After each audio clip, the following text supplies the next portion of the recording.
Take a moment and think about this. Every single day, you hear messages. Some come from social media, some come from culture, some come from people around you. Some even come quietly through your own thoughts.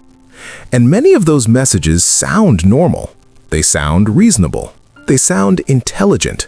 They sound modern. But if we look closely, many of them are not truth. They are subtle lies. Not loud lies, not obvious lies, but quiet ideas that slowly shape the way people think. And many Christians hear these messages every day without realizing it. Little by little, these ideas try to weaken faith. They try to reshape values.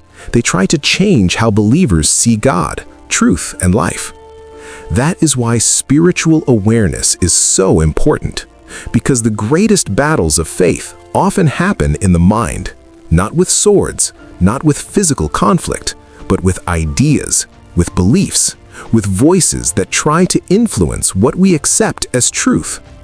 And thousands of years ago, the Bible already warned about this. In the book of Romans, believers are given a powerful instruction. Do not conform to the pattern of this world, but be transformed by the renewing of your mind. Notice the word pattern.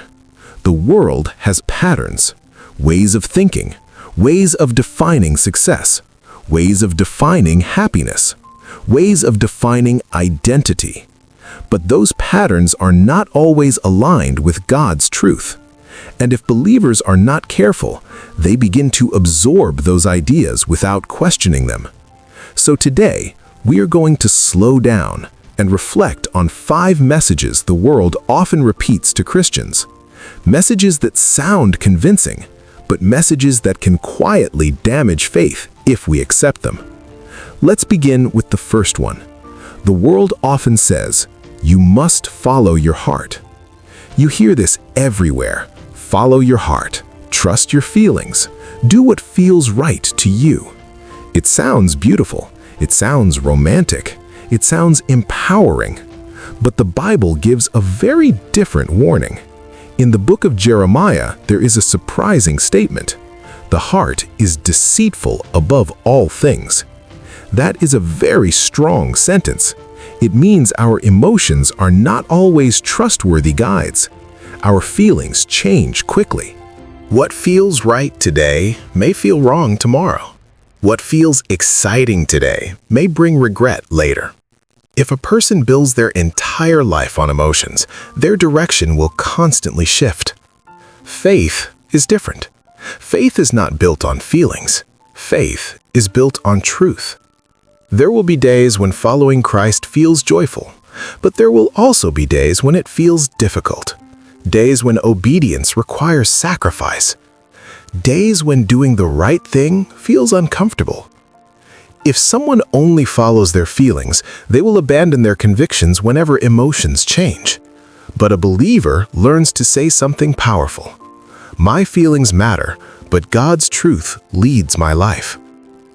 Another message the world repeats constantly is this: truth is relative. In other words, people say, what is true for you may not be true for me. Everyone has their own truth. Your beliefs are just your opinion. At first, this idea sounds tolerant and respectful, but think about it carefully. If truth is completely relative, then nothing is truly right or wrong. Everything becomes opinion. Everything becomes personal preference. But truth does not work that way. Gravity does not become different depending on personal belief. 2 plus 2 does not become 5 simply because someone prefers that answer. Truth exists independently from our feelings about it. And when it comes to spiritual truth, the Bible presents a very clear message. When Jesus Christ spoke to his followers, he did not say, "I am one possible truth." He said something bold. "I am the way, the truth, and the life." That statement is powerful because it does not present truth as flexible. It presents truth as personal and revealed through Christ. The world often encourages people to build their own truth, but Christianity teaches something different. Truth is not something we invent. Truth is something we discover through God. Another message the world tells Christians is this: success is measured by money, status, and recognition. This message appears everywhere. Advertisements promote it, movies celebrate it. Social media constantly displays it. People are encouraged to measure their value by what they own, how much money they make, how many people admire them, how impressive their lifestyle appears. But if we measure life only by those standards, we miss something essential. Because from God's perspective, success looks very different. A person can be wealthy and spiritually empty. A person can be famous and morally lost. A person can be admired by millions and still lack peace. Jesus once asked a question that challenges the world's definition of success. What does it profit a person to gain the whole world and lose their soul? That question forces us to rethink priorities. Because a person can accumulate everything the world celebrates and still lose what matters most. In God's kingdom, success is not defined by wealth or fame. It is defined by faithfulness. Faithfulness in character. Faithfulness in love. Faithfulness in obedience to God. The world celebrates popularity, but heaven celebrates integrity. Another message repeated daily is this: you must fit in to be accepted. This pressure begins early in life. Children want to belong. Teenagers want to be accepted. Adults want to avoid rejection. So people adapt. They change how they speak.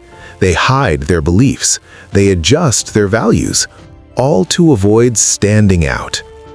But following Christ often requires the opposite. It requires courage to stand apart from the crowd. In fact, Jesus warned his followers that faith would sometimes make them different. Not because believers seek conflict, but because truth does not always align with popular opinion. The path of faith may look strange to a culture that values convenience over conviction. But history shows something interesting. Every major positive change in society began with people who refused to simply follow the crowd. People who believed in justice. People who believed in truth. People who believed in something greater than social approval. The early Christians faced intense pressure. They lived in a society where faith in Christ was misunderstood and sometimes rejected. Yet they remained faithful. Not because it was easy, but because they believed truth was worth standing for. When believers today feel pressure to hide their faith, they can remember this: being different for the right reason is not weakness, it is courage. And sometimes the very thing the world criticizes today becomes the example others admire tomorrow. Finally, there is another message the world often sends to believers: God is not really necessary. This message appears in subtle ways. People say things like, human progress will solve everything. Science will answer every question. Faith is outdated. But when we look honestly at human history, we see something clear. Technology advances, knowledge increases, but the deepest struggles of the human heart remain the same. People still struggle with guilt, with fear, with loneliness, with purpose, with meaning. Scientific knowledge can explain how the world functions, but it cannot answer the deepest spiritual questions of the human soul. Questions like, why do we exist? What is the purpose of life? Why do we long for justice and love? Why does the human heart search for something eternal? Those questions point towards something beyond material reality. They point toward God. And throughout history, countless individuals have discovered that faith is not an outdated idea. It is a living relationship with the Creator, a relationship that transforms hearts, restores hope, and gives life meaning beyond temporary achievements. This is why the message of the gospel remains powerful across generations, because it addresses the deepest need of the human heart: the need for forgiveness, the need for purpose, the need for reconciliation with God. When the world spreads confusing messages, believers must learn to anchor themselves in truth. Not every popular idea is wise. Not every cultural trend leads to life, and not every voice deserves authority in our hearts. Faith requires discernment, the ability to pause and ask an important question: does this message align with God's truth? When believers develop that awareness, something powerful happens. They stop being easily influenced by cultural pressure. They stop chasing every new idea that appears. Instead, they develop spiritual stability, a deep confidence rooted in something eternal. The teachings of Christ have endured for centuries, not because they are fashionable, but because they are true. Empires have risen and fallen. Philosophies have appeared and disappeared, but the message of Christ continues to transform lives, because truth does not expire. And when believers hold on to that truth, they discover something beautiful. They can live in the world without being controlled by it. They can listen to culture without losing their convictions. They can love people deeply without compromising their faith. And they can move through life with clarity, wisdom, and peace. Not because the world agrees with them, but because their hearts are anchored in something greater, anchored in the truth of God.